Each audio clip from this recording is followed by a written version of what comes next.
Sir அந்த குடும்ப பிரச்சனைக்காக தான் உங்களுக்கு பணம் தேவைப்படுது. ஆனால் பணத்தினால இது எல்லாமே நீங்கள் சந்திக்கப்படுற மாதிரி இருக்கும். அதனால தயவு செஞ்சு சொல்கிறேன், ரொம்ப கேர்ஃபுல்லாக இருங்க. ஒரு விஷயத்த நீங்கள் கொடுக்குறீங்க அப்படின்னா அதுக்கு முன்னாடி 4 வாட்டி யோசிங்க. எல்லாத்துக்கும் இந்த ஆன்லைன் அப்படிங்கிற ஒரு பிளாட்ஃபார்ம் இருக்குது. அந்த ஆன்லைன் பிளாட்ஃபார்மை கரெக்டாக யூஸ் பண்ணுங்கள். இப்போ எல்லாருமே ஃபோன் வச்சுருக்கோம். அந்த ஃபோன் வந்து கரெக்டாக யூஸ் பண்ணுங்கள். இந்த அவேர்னஸ் வந்து நாங்கள் கிரியேட் பண்ண ஒரு முக்கியமான காரணமும் அதுதான்.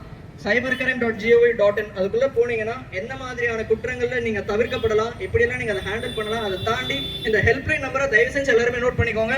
321. ஆல்ரெடி நம்ம ஹெல்ப்லைன் நம்பர் சொல்லியிருக்கோம். மேம் சொன்ன மாதிரி திருப்பியும் ஒரு வாட்டி உங்கள் எல்லாரும் ஞாபகப்படுத்தணும்னு நான் ரொம்ப கேட்டுக்கிறேன். சொல்லாமா? Cyber crime helpline number 1930.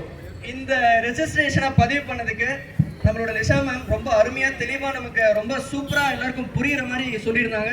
அவங்களுக்காக ஒரு பெரிய கைத்தட்டல் ஒன்று கொடுத்துடலாமே.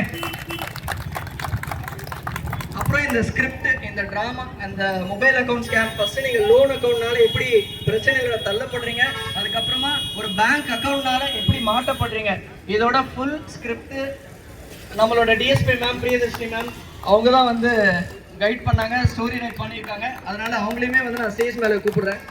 சார் ஒரு நிமிஷம், மொபைல் எடுங்க. என்ன சார்? உங்கள் மொபைல் எடுங்க.